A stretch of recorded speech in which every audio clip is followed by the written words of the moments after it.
And the problem is that the Moody programs are on over 250 radio stations across the country. Their influence is too widespread, and it wouldn't make any difference where you go in this country. It will follow you where you go, and that's exactly what happened. Even when I went to a very small town in Maine, these people knew them by name, the people who were still working at the church. I couldn't believe it, that even in a little tiny town clear across the country that people would know them. But that only further substantiated the fact that there was no place in this country where I could really go. So at that point in time, I said, well, I'm just going to have to deal with this and be brave. And that's what I have continued to do until this day. But I wanted at some point in time to be able to have a family, to have a husband and children. I was not able to do that because everybody was afraid, and still are afraid in many cases, to be around me. I cannot go into new firms or even old firms because people are also nervous about me working with them because of the hate crime situation, because it has never stopped. I still continue to be harassed constantly, and no matter what I do to try to put it behind me, it will not go away. Also, I cannot minister to people anymore as a Christian. What I used to be able to do before, I cannot really do anymore because people at Moody tried to make it look like all this was not really happening, tried to even tell my family that this was all in my head, it was all a fabrication, that these events were not really going on, even though there was police documentation for all of this. And my family thought that either I needed to be protected by being committed from all these people trying to attack me, or that it wasn't really going on. They didn't bother to really find out the facts of what had happened, all the documentation, or the fact that also my friend, one of my lawyer friends, Chris, had called with me to the Anti-Defamation League in Chicago about the hate crime. He tried to have them do an investigation to protect me because of the fact that my Jewish friends were involved in this, and that's why I was having the hate crime come against me. They started an investigation, and even the woman who filed this complaint left messages for me on my answering machine. They were wiped out before I ever got them. Once she heard that, she knew it was real and thought that I was afraid, but I have never been afraid. I have faced down everything.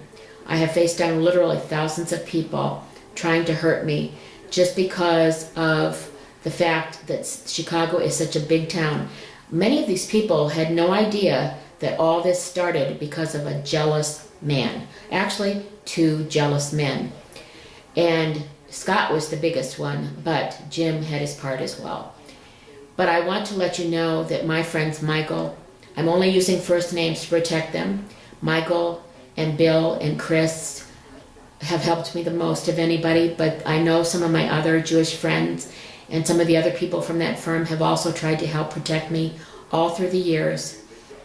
They've been wonderful, faithful friends who helped me not only at the firm, we worked together, laughed, and we had a great time with each other. We became loving, close friends who stood by each other.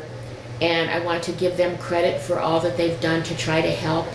At this point, because I'm dying of congestive heart failure, because of all this, they really don't know what to do anymore. They've done so much and tried to do all they could. But because of all that has happened to me through this, that is why I'm dying of congestive heart failure. It caused me to be homeless, and I had to be homeless for many years because of it. And when somebody is homeless, they do not have the food they need, they do not have proper rest, especially when someone is getting older. That is way too hard on their body. Not to mention the fact that you get harassed, you have to worry about being attacked, which is what happened to me several times.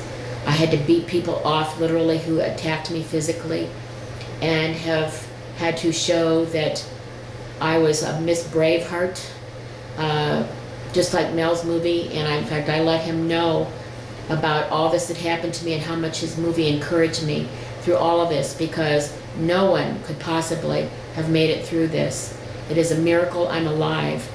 And the only thing that got me through it was courage and my faith. The Lord is with us. The Lord gives us power to handle anything and not to be defeated, to continue to go on despite all obstacles, despite how many people try to hurt us. And that is how I've survived. But I want people to know as a record, because I'm not going to live much longer, exactly all that has happened to me because of this hate crime. The fact that it did ruin my life as a person. I couldn't have the family I wanted. I couldn't have the life I wanted. It went from a happy life to a life where I had to continue to be stressed out, to have to fight against all this hate business and everything else. It destroyed my business that I had built up for many years. I was who's who of executive women through my business and was trusted and respected by many of the law firms in Chicago. I lost all of that credibility. And it also destroyed my ministry, and I cannot even have the life as a Christian. I do not attend any church anymore because of this. And although I still in my own way help to save people's lives, because I was a paramedic, still help to do what I can to be influential as far as helping people, it is nothing like what it used to be.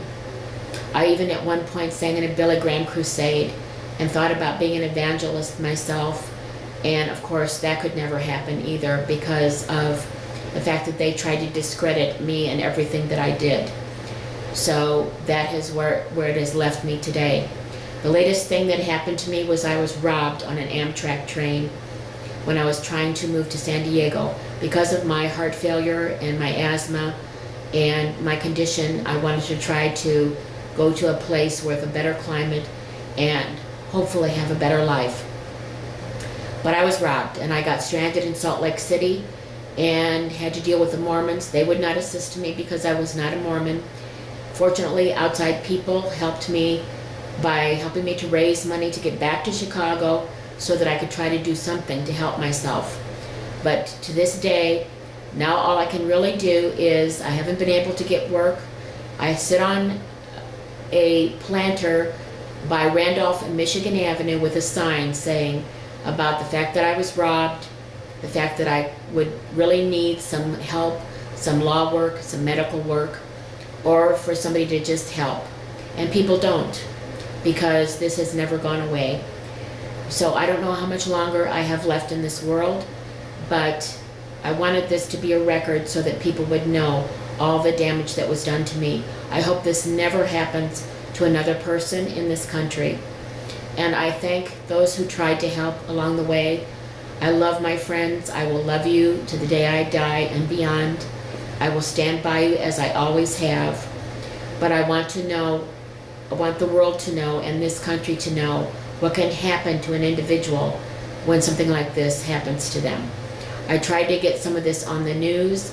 They would not touch it. They would not have anything to do with it. But I can make this video, and that's why I'm doing it. I'm going to make sure it goes on YouTube so that people can know all that happened to me. And I thank Mayor Daley and the commissioner at that time for trying to do something. At least they cared and they tried to help. But it was to no avail. And now I'm dying because of it. I appreciate your listening to this. Those who are involved in the hate crime, you know who you are. You know what you've done, and the Lord will hold you responsible, not only for all that you did to me, but for my death. And my friends, I love all of you. I thank you for everything, and will always be grateful to you, and will always love you. Thank you.